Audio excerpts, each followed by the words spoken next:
But there was a quid pro quo that NATO would not move 1 inch to the east. That was the phrase that was used in the interchanges, meaning to East Germany. And on that condition, they went forward. NATO immediately moved to East Germany. When Gorbachev vigorously protested, naturally, he was informed by the United States that it was only a verbal commitment. It wasn't on paper. The unstated implication is if you're naive enough to think you can make a gentleman's agreement with us, it's your problem. They didn't say that. I'm saying that.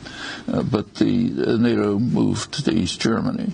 Under Clinton, moved right up to Russia's borders. Just a couple of weeks ago, U.S. military equipment was taking part in a military parade in Estonia, a couple hundred yards from the Russian border. Russia's surrounded by U.S. offensive weapons. Sometimes they're called defense, but they're all offensive weapons. And the idea that the new government in Ukraine that took over after the former government was overthrown, last December, late December, it passed a resolution overwhelmingly, I think something like 308 or something, announcing its intention to take steps to join NATO. For no Russian leader, no matter who it is, could tolerate Ukraine right at the geostrategic center of Russian concerns joining a hostile military alliance. I mean, we can imagine, for example, how the U.S. would have reacted, say, during the Cold War if the Warsaw Pact had extended to Latin America and Mexico and Canada were now planning to join the Warsaw Pact. Of course, that's academic because the first step would have led to a violent U.S. response and wouldn't have gone any further.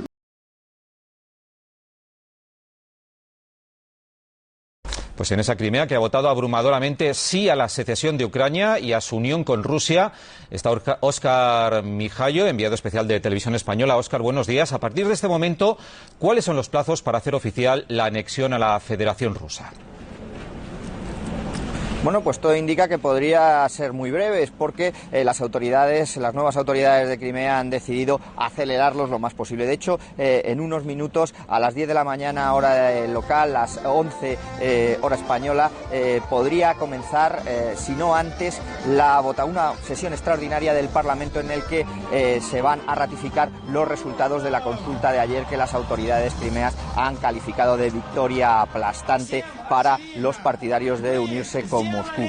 Después se va a enviar una delegación especial que podría llegar a Moscú incluso esta misma mañana para presentar oficialmente su solicitud de integración en la Federación Rusa. Y más tarde esta solicitud abriría el camino para que se empezara a preparar un tratado bilateral en el que tanto la nueva República Independiente de Crimea o la autoproclamada República Independiente de Crimea con la Federación Rusa establecieran los términos de la integración y de la posterior relación entre ambas repúblicas. Y finalmente habría una votación en el Parlamento ruso entre las dos cámaras y es un trámite que debería durar aproximadamente, podría durar en condiciones normales varios meses, pero que tanto los rusos como los crimeos han dicho que podría estar listo en tan solo unos días. Каждый день называют нам то одну точную дату вторжения, то вторую точную дату вторжения, то третью, то пятую дату вторжения. Да когда вторжение, собственно, вопрос?